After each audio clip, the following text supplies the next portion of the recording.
Welcome back to CBS This Morning. A man who has been fighting for his freedom for decades is now facing a new hurdle, a coronavirus outbreak at his prison.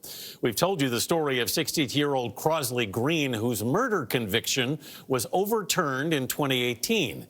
His attorneys have filed an emergency motion for his release. Erin Moriarty has been following this case for more than 20 years. Erin, good morning. Good morning, Anthony. And you know I've been talking about this case almost that long, too.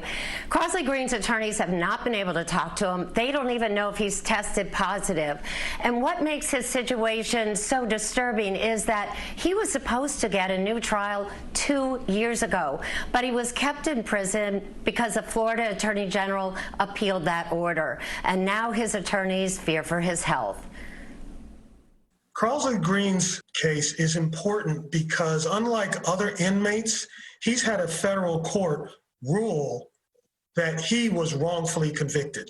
So, based on what the federal court has said, Crosley shouldn't be in prison at all. It's been an excruciating 2 years, says attorney Keith Harrison, waiting for a decision that could finally free Crosley Green, now made worse by fears Green could fall victim to the coronavirus. We're not aware of his condition. We don't know whether he has tested positive or not. All we know is that he's quarantined in a dormitory room where there's been a positive COVID-19 test. As of today, you don't know if he's okay.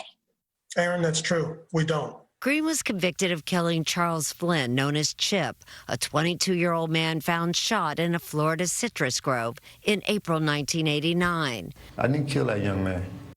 Green's attorneys say he's a victim of a racial hoax, wrongly blamed after Flynn's ex-girlfriend, Kim Halleck, called 911 and told them a black man shot Flynn. Brevard County Deputy Sheriff Mark Rixey and Sergeant Diane Clark responded to the call. Something is not ringing true. It was just a gut feeling that it didn't feel right. Chip Flynn had a single gunshot wound to his chest and later died. Kim Halleck picked Crosley Green, then 31, out of this photo lineup as the assailant. The black guy stepped out with a gun, and I heard about 5 or 6 gunshots. You don't see anybody else around. You don't see any shell casings, and it just makes you wonder. I don't believe a word she says. This is a classic case of racial hoax, which is a black guy did it. Rixey and Clark told their suspicions to then prosecutor Christopher White. I told him I thought she did it. White spoke with us in 2015. I don't see how there's anything here concrete to tell anybody that Kim Halleck lied. Mark and Diane suspect the girl did it. She changed her story a couple of times. White took these notes but never turned them over to Green's defense. This is the evidence of innocence that was hidden by the prosecutor in this case. I knew immediately that this was a game changer. And it was. It's what convinced a federal judge to overturn Green's conviction. Crosley Green's attorneys believe the U.S. Court of Appeals will affirm and free him. That is, if he lives long enough. In their filings, Green's attorneys wrote, if Mr. Green dies of COVID-19, it will be a miscarriage of justice of unconscionable proportions. This morning, Crosley Green is still in quarantine. We are told that the Florida Attorney General's office is reviewing his request for release, but in the meantime, the number of inmates in his prison who have tested positive is now up to 144. That's up from 64 on Friday. So, Michelle and Anthony, that means it's doubled in 2 days.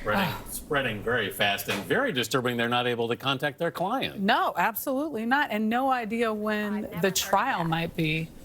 Right, Erin? It's now been over 2 years since he was supposed to have that trial. What we're waiting for is the U.S. Court of Appeals to rule on the Florida Attorney General's appeal of that original order. The appellate system is very, very difficult for men who appear to be wrongfully convicted. As you keep pointing out, Erin, thank you so much.